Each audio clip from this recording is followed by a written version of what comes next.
Lagi ke narasumber yang berikutnya atau narasumber terakhir, saya panggilkan Pak Sapriun, SSTPI. Pak Sapriun ini adalah guru dari SMKN 2 Ketapang. Saya yakin siswa-siswanya saat ini juga melihat siswa-siswi dari Pak Sapriun.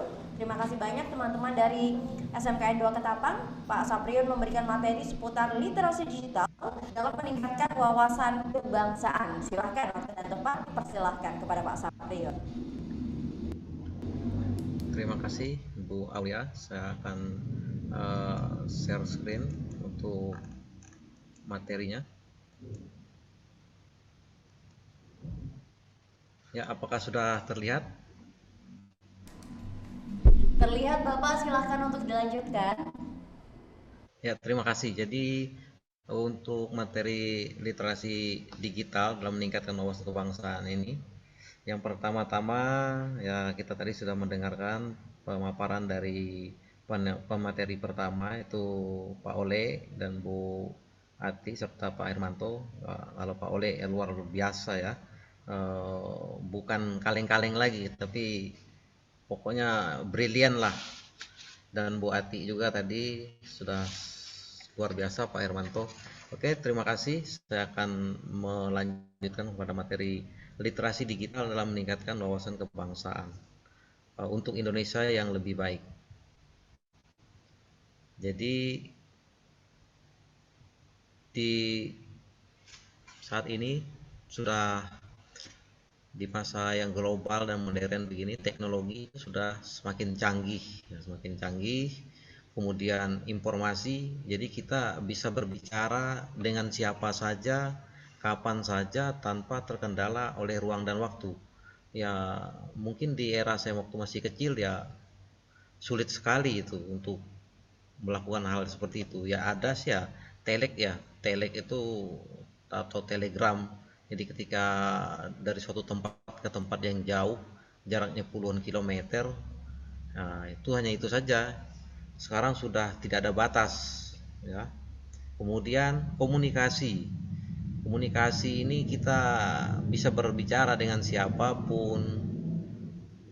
Kemudian transportasi, ya dahulu-dahulu mungkin berjalan dari suatu tempat mungkin itu sesuatu hal yang mustahil lah bagi orang-orang awam, tapi untuk saat ini ya siapapun yang penting ada uang ya bisa saja mau pergi kemana saja kapan saja, tidak ada masalah, tidak ada hambatan, ya mau kemana saja bisa, karena di era global ini sangat-sangat mudah. Kemudian menghilangkan batas, jadi tidak ada batas lagi di antara kita dan merubah masyarakat secara dinamis. Jadi tidak ada perubahan. Jadi kita bisa melihat ya kecenderungannya itu ya, kecenderungan globalnya seperti apa yang terjadi, bahwa kehidupan kita saat ini berlangsungnya revolusi industri 4 ya. Jadi fenomena kemajuan informasi dan komunikasi di era revolusi digital ini sangat sangat pesat, sangat sangat luar biasa ya, di atas ekspektasi. Jadi ya mungkin kita hari ini membeli handphone yang tipe seperti ini, ya mungkin minggu yang akan datang, minggu depan sudah canggih lagi itu. Kemudian perubahan peradaban masyarakat, perubahannya sendi-sendi kehidupan, kebudayaan, peradaban dan kemasyarakatan termasuk pendidikan. Ya, jadi semula mungkin saja di dalam lingkungan kehidupan kita ketika di RT atau di RW, ketika ada kegiatan-kegiatan kerja bakti atau gotong royong, ya di saat saya kecil, kemudian di tempat saya sampai saat ini, jadi kegotong royong itu masih selalu terjaga. Ketika ada kerja bakti ya semua masyarakatnya kompak. Jadi ya walaupun zamannya sudah canggih, tetapi kegotong royongan itu kerjasama antar masyarakat itu masih tetap terjaga. Kemudian pendidikan sekarang yang mungkin sangat mustahil ya, oh nggak bisa ya, pendidikan itu harus tatap muka. Ya itulah perubahan terhadap lingkungan masyarakat. Di satu sisi kita berhadapan dengan pandemi ya, pandemi ini sudah hampir 2 tahun ya, saat ini sudah bulan Agustus, bentar lagi ya September. Jadi pembelajaran semua dilakukan oleh guru dan siswa itu satu arah yang menggunakan teknologi. Kemudian semakin tegasnya fenomena abad kreatif. Jadi menempatkan informasi, pengetahuan, kreativitas, inovasi, dan jejaring sebagai sumber daya strategis bagi individu, masyarakat, korporasi, dan negara. Seperti tadi yang disampaikan oleh uh, Bang Ole ya di materi yang pertama, bahwa informasi bisa menempatkan kreativitas seseorang. Bang Ole juga tadi menyampaikan dalam materi yang tidak pernah menyangka bisa berada di dalam grup band-band yang top, bekerja sama dengan mereka seperti Noah, kemudian uh, Mas Yan Kasela dan lain-lain, itu bahwa itu adalah individu bahkan kelompok, semua harus dipaksa harus kreatif ya, agar sesuai dengan tuntutan keadaan sekarang. Ya mungkin sekarang orang bekerja ya susah ya, di warung-warung makan ya kemungkinan memang sedikit pengunjung di daerah-daerah tertentu, tetapi di daerah yang lain itu sangat tidak berpengaruh. Kemudian perubahan geopolitik, ya oleh karena perubahan geopolitik satu dengan yang lain ya, kita menjadi lupa bahwa kita adalah saudara kandung. Bahkan ya oleh karena perubahan-perubahan yang seperti itu, kemudian perubahan geoekonomi, ya secara ekonomi kita saling bersaing itu ada yang sehat, ada yang tidak sehat. Kemudian demografi ya, kemudian urban global, perpindahan suatu masyarakat misalnya dari suatu daerah tertentu ke daerah ya, merantau lah katakan seperti ke Jakarta, tetapi di sana apakah mereka siap sudah untuk bekerja di sana? Tentunya kan tidak. Nah, akhirnya di situ akan menjadi masalah sosial. Jadi kota metropolitan kehidupan biayanya besar, kemudian akan menjadi permasalahan sosial. Kemudian perdagangan internasional ya saat ini sangat sangat mudah ya. Kemudian secara keuangan global ya sangat-sangat mudah dalam proses apa namanya eh, perdagangan. Jadi keuangan global itu artinya kita mengirim barang ke luar negeri, ekspor ataupun impor. Jadi keuangannya ya akan menunggu waktu yang sudah ditentukan atau kesepakatan bersama. Jadi eh, dalam suatu perusahaan atau korporasi, kemudian kelas pendapatan menengah ya. Kemudian kita melihat persaingan sumber daya alam gitu ya. Bagaimana kita melihat eksplorasi besar-besaran. Kemudian perubahan iklim untuk saat ini ya hujan lebih banyak ya dibanding panasnya. Kemudian kemajuan teknologi ya, semua itu sangat ngetren di dunia ini. Jadi harapan, jadi ketika kita generasi muda ini lengah atau lalai dalam mempersiapkan diri dengan literasi, banyak belajar, banyak membaca situasi, maka kita harus siap untuk ketinggalan jika kita tidak ada kemampuan untuk memahami, untuk belajar. Jadi harapan kita di tahun 2045 itu pemerintah juga bahwa generasi generasi kita ini menjadi generasi yang emas nantinya. Selanjutnya,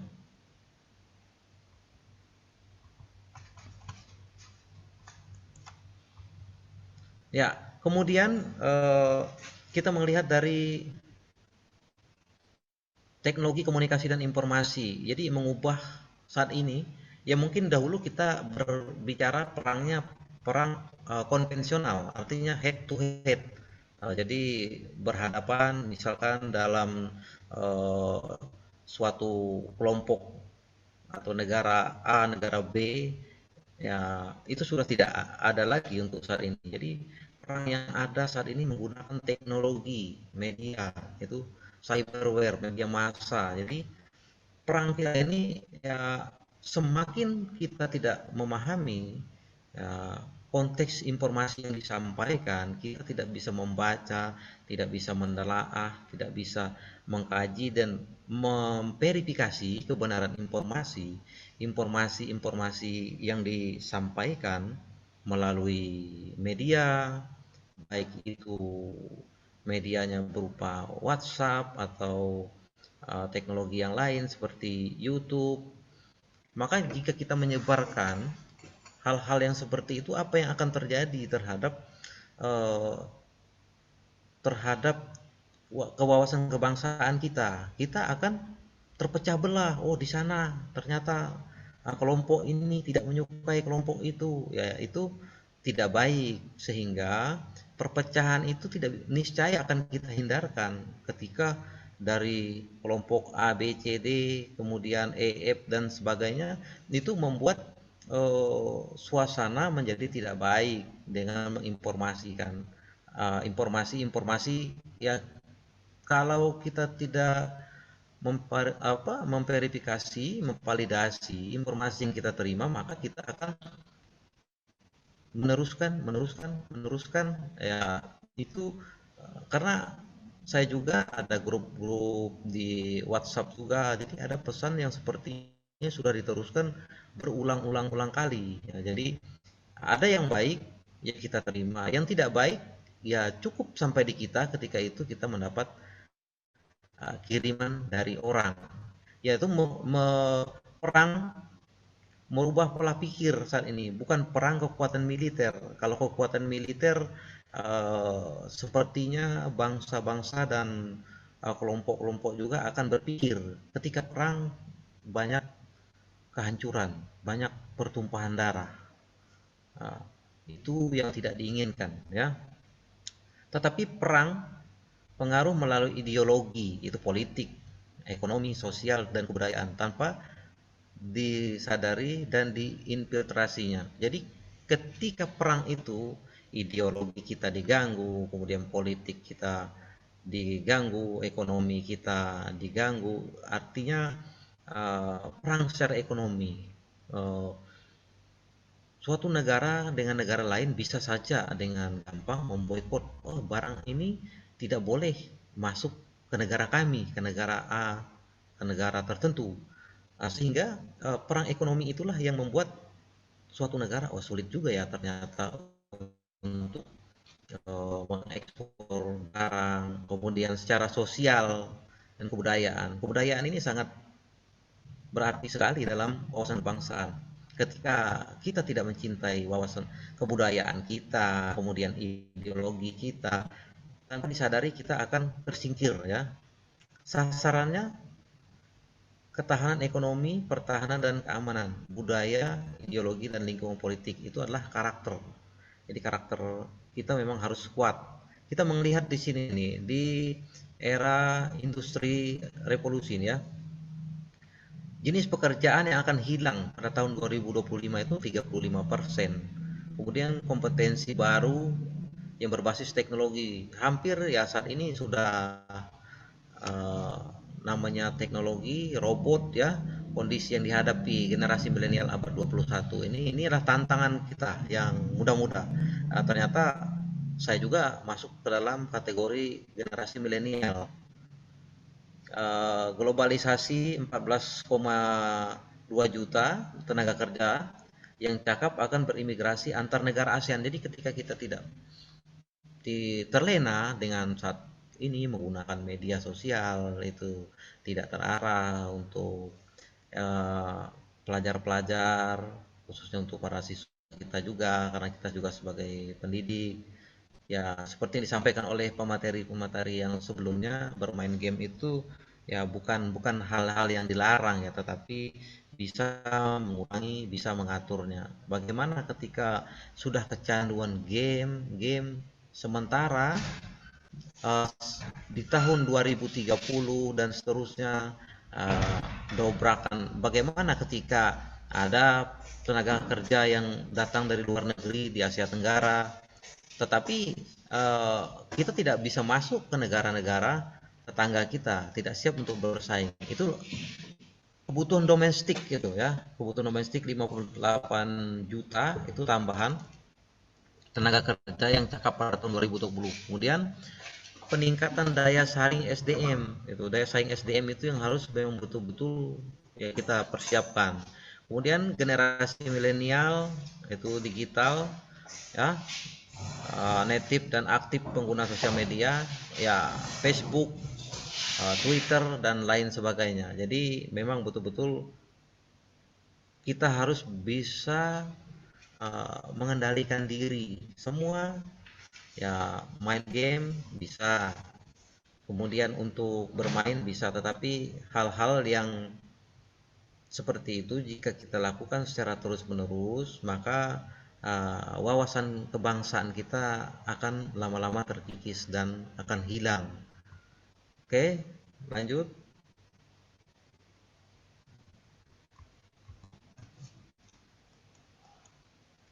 Ya, jadi tantangan identitas generasi bangsa. Jadi uh, gempuran dan pola serangan melalui F7 ya, kalau dulu ada F4 itu ya, itu makanan kita mau makanan yang instan ya, dari ya McDonald lah apalah ya sejenisnya, kemudian minyak, kemudian fashion pakaian ya, pakaian kita Pak oh Sapriun, pak maaf saya mau siap. mengingatkan bahwa waktunya tidak lebih dari 1 menit lagi. Terima kasih. Oh, siap, siap.